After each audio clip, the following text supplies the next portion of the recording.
નમસ્કાર। આપણે ઘણા સમયથી આપણા દેશની અંદર છેલ્લા 2-5 દિવસથી કાયમી ન્યૂઝપેપરની એક સુર્ખિયા બની રહી છે કે આપણા દેશની અંદર અમુક સિટીની અંદર જળ સંકટ આવી ગયું છે।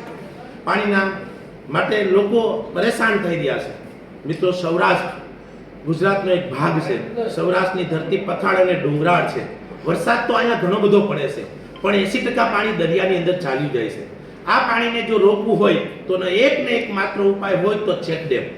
આ વધારેમાં વધારે ચેકડેમો બનવા જોઈએ, ઊંડા ઉતારવા જોઈએ, તૂટેલો એને રિપેરિંગ કરવા જોઈએ, જરૂર પડે ત્યાં નવા લોકેશનમાં નવી વ્યવસ્થા થવી જોઈએ।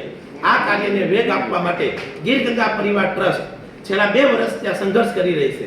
હાલ અમે 135 કરતા પણ વધારે નાના મોટા ચેકડેમો ઊંડા ઊંચા રિપેરિંગ તેમજ નવા બનાવેલા છે। સૌરાષ્ટ્રની અંદર 11,111 ચેકડેમ બનાવવાનો આ સંસ્થાએ સંકલ્પ કરેલો છે। સૌરાષ્ટ્રમાં વરસાદનું જે પણ પાણી પડે છે એનું એક પણ ટીપું દરિયામાં ન જાય ત્યાં લગીનો સંઘર્ષ કરવાનો અમે સંકલ્પ કર્યો છે। હાલ અત્યારે જોઈએ તો રાજકોટ સૌરાષ્ટ્રનું હબ કહેવામાં આવે છે અને રાજકોટ અત્યારે પીવા માટે પાણી નર્મદા ઉપર નિર્ભર છે। આપણે ઇતિહાસમાં ઘણી વખત જોયું છે કે ઇતિહાસની અંદર ઘણી વખત આપણે દુષ્કાળ પડ્યો છે। ન કરે નારાયણને કોઈ પણ કારણોસર જો નર્મદાનું પાણી સૌરાષ્ટ્રને ન મળે તો આપની હાલત શું થઈ શકે? અને નર્મદાનું પાણી સૌરાષ્ટ્રમાં પહોંચાડવું પણ ઘણું બધું ખર્ચાળ છે। તો સ્વયં લોકો જાગૃત થઈ અને વરસાદનું જે આપનું અમૃત જેવું પાણી આપને મળી રહ્યું છે એને લોકોએ જાગૃત થઈને બચાવવું જોઈએ। આ પાણીનો સ્ટોરેજ થાય એના માટે દરેકે પ્રયત્ન કરવો જોઈએ।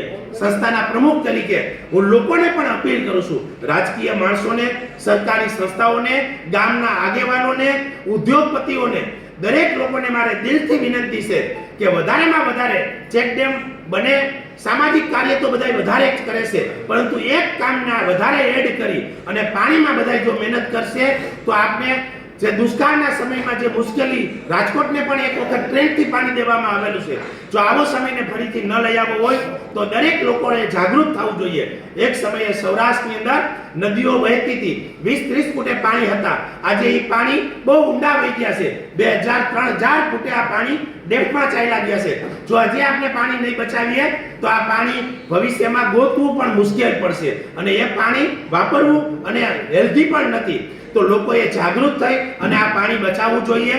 અને ગીર ગંગા પરિવાર ટ્રસ્ટે ગુજરાતની અંદર, ખાસ સૌરાષ્ટ્રની અંદર, રાજકોટની અંદર 3,000 ચેકડેમનું તો સર્વે કરી રાખ્યું છે કે જે 50,000 થી માંડી અને 50 લાખમાં તૈયાર થાય। હું લોકોને અપીલ કરું છું, જેને પણ પોતાના સારા નશા પ્રસંગની અંદર આપણા વડીલોની યાદમાં, છોકરાઓની જન્મ તિથિમાં, છોકરાઓના નામના, આપણા કંપનીઓના નામના જે પણ લોકોને તળાવ ચેકડેમો બનાવવા હોય તો અમારી સંસ્થા એને ચોક્કસ મદદરૂપ થશે। અને જે પણ પાણી રોકાય એવું દરેક લોકો આ કાર્યમાં મદદરૂપ થાય એવી અપીલ પણ કરું છું। આજે પ્રેસ કોન્ફરન્સ દ્વારા હું મીડિયાને પણ અપીલ કરું છું, આ લોક પ્રકૃતિ અને જીવ દયાનું કામ છે, કારણ કે પાણી છે તો સમૃદ્ધિ છે, પાણી છે તો પ્રકૃતિ છે।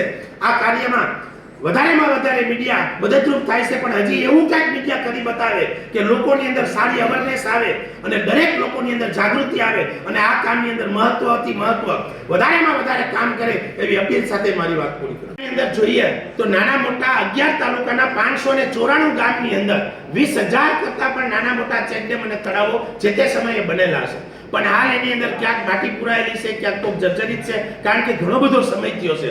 એટલે લોકોએ હવે જાગૃત થઈ અને આને ડિક્ટિંગનું કામ કરવું જોઈએ। હાલ સરકારે 4 તારીખે સુજલામ સુફલામ યોજના લાગુ કરી છે।